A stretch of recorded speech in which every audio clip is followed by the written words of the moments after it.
The Jamaica Bankers Association has responded to mounting criticism, insisting that they are doing their utmost to assist customers despite the burden of taxes and government regulations on the banking sector.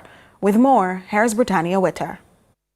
During CVM's lead story, Radcliffe Daly, Vice President of the Jamaica Bankers Association, JBA, highlighted that the local banking sector is encountering operational challenges primarily due to regulatory framework and the taxes, with the asset tax being the most significant issue. Our expectation is that a tax that has been in, that should have been a temporary tax, continuing as long as it has, is certainly a major impact on us. Corporate income tax, 33.33% versus others who are at 25%. Again, this is an additional burden that's placed on commercial banks.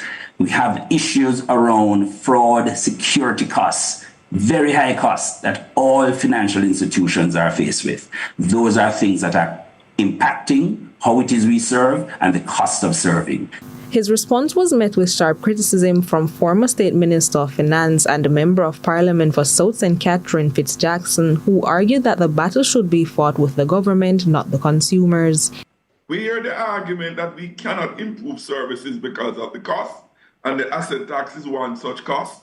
But the consumer never imposed that tax. It is the government of the day that has kept that tax there, that is strangling the banking sector. That's where the fight must be taken. And the innocent and defenseless customers must not be left to pay the price. Jackson pointed out the disparity of the growing profits of the banks and the struggles of the economy. Over the past 9-10 years, minimum, the profitability or the profits of the banks have not been declining, as I recall. They have been growing. And they have been growing in an economy that is not growing. In fact, an economy that is regressing. How do you explain that? That the banks are able to become super profitable while the economy is not growing? This criticism follows a series of public concerns from consumers who claim that even amidst high banking fees, ATM issues, and quality of customer service still fall below the desired standard.